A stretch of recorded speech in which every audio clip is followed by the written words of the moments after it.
Today coil পাখি বুনা, তার জন্য নিয়ে নিলাম একটা আস্ত কয়েল পাখি। পাখিটাকে আমি ভালোভাবে পরিষ্কার করে কেটে নিব, এরপর ওটাকে ভালোভাবে ভুনা করে খাওয়া হবে। সবাই পেজটি ফলো করে রাখবেন, একটা লাইক কমেন্ট করবেন। এদিকে আমি তেলের মধ্যে দিয়ে দিলাম ভালোভাবে পেঁয়াজ, কাঁচামরিচ, এগুলো একটু ভালোভাবে নেড়ে ছেড়ে দিয়ে দিলাম পাখিগুলা ভালোভাবে নেড়ে ছেড়ে একটু কষিয়ে নিব। কষার পরে দিয়ে দিচ্ছি লাল লাল টমেটোগুলো দেওয়ার পরে ভালোভাবে ঢেকে নিব।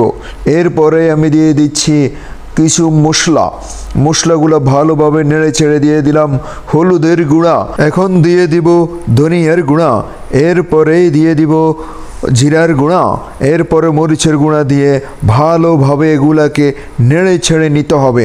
ভালোভাবে নাড়তে হবে, নাড়তে প্রতিটা গোশতের ভিতরে যেন মশলাগুলো চলে যায়। এরপরে কষিয়ে নিব কিছুক্ষণ ঢাকনা দিয়ে, এরপরেই ঢাকনাটা তুলে আবার কষিয়ে নিব। দেখেন ঢাকনা খুলে কি হালত হয়ে গিয়েছে। রান্না হয়ে গেল, এখন হবে খাবার ফালা। মাশাআল্লাহ মাশাআল্লাহ, কি সুন্দর কালার হয়েছে। মাশাআল্লাহ। এখন টেস্ট করে দেখব কেমন হয়েছে। বিসমিল্লাহির রহমানির রহিম।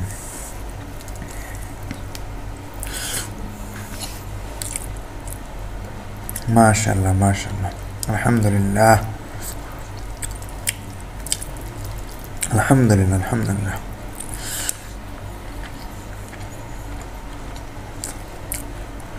মানে টমেটোটা দেওয়াতে বহুত মজা হয়েছে। দেখছেন কালারটা?